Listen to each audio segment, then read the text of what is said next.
こんばんは、岡田敏夫チャンネルですね。アップグレード動画の時間です。庵野秀明が作り出したエヴァンゲリオンスタイルっていう、この映像表現のですね、スタイルの話をですね、実例を交えながら話しました。エヴァンゲリオンのスタイルでですね、すごい特徴的なものに、時間的なものでカット割りがあります。第2話ですね、ミシュラン天井のタイトル明けの2シーン目です。碇司令と偉い人たちとの会議です。この俯瞰でですね、まず全員を見せたところで、使徒再来か、あまりに唐突だな。15年前と同じだよ。災いは何の前触れもなく訪れるものだ。というセリフになります。で、こっからですね、一人セリフが喋るたびにカットが切り替わります。いきなりドーンとこう、出てきてですね、幸いとも言える我々の先行投資が無駄にならなかった点においてはな、というふうに手前のやつが言うと、次が、そいつはまだわからんよ。まあ、こいつですね。これは面白いんですね。人間が配列されてるんですけども、なんだろうな、奥から手前にかけて斜めにパースかかってるんですね、両方とも。そいつはまだわからんよ。役に立たなければ無駄と同じだ。というふうに、まあ、手前のこのやつが肉々しげに言います。そしたら次のセリフがですね、次のセリフ、こいつなんですよ。だから、普通ですね、このまま喋ればいいんですね。そいつはまだ分からんよ。役に立たなければ無駄だと同じだというふうに、このロシア代表が言ったら、この中国代表がですね、さよう、今や周知の事実となってしまったというのが、このまま喋ればいいんですけど、ここでカットを割ってですね、いきなり、さよう、今や周知の事実となってしまった使徒の処理、情報操作、ネルフの運用は全て適切かつ迅速に処理してもらわんと困るよっていうふうに、この、なんだろうな、袖の間からですね、こいつが喋ります。そうすると次ですね、碇玄道さんがですね、返事するんですけど、これもまた、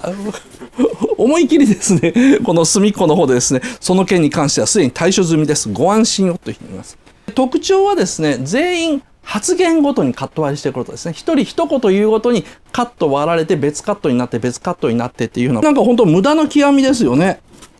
別にこいつの後こいつ喋ってるんだからこのままやればレイアウトも少なくて済むのになぜか1カット割ってでこのすごい不自然なアングルで喋らせてるんですよね。でこういうカット割り一発言ごとにカットを割るというのはもちろんエヴァ以前にもあったんですけどもエヴァでものすごく多用されることになったんですね。で特にこの分ける意味さえないと僕は言ったんですけども、もう単なるこのスタイルを守りたいだけっていうかスタイルっていうのを作りたいだけなんですよ。で、なんでこういう発言ごとにカットを分けるのかと。エヴァっていうのはいつも発言ごとにカットを分けるのかというと、実はそういうわけでもないんですね。これ第1話のもう真ん中辺ぐらいのシーンですね。碇シンジ君がですね、ネルフ本部の中案内されるシーンで、斜めに走ってるエスカレーターで後ろに巨大な手みたいなものが見えます。これが凍結中の、エヴァ0号機というやつなんですけど、通りながらですね、律子さんと、あと美里さんが会話してるのを聞いてます。で、初号機はどうなの？ B 型装備のまま、現在冷却中。それって本当に動くの？まだ一度も動いたことないんでしょ？起動確率 0.0000001%、オーナインシステムとはよく言ったものだわ。それって動かないってこと？あら失礼ね、ゼロではなくてよというふうに二人で、ずっと話してるんですね。で、これが、ずっと長回しで、どちらかというとエヴァンゲリオンってこういう1カット固定のまま、セリフをやり取りするシーンの方が多いぐらいなんですよ。なのに時々1カットごとにパンパンカットが切り替わることがあると。で、これ通してですね、ずっとエヴァンゲリオンを見てたらわかるんですけども、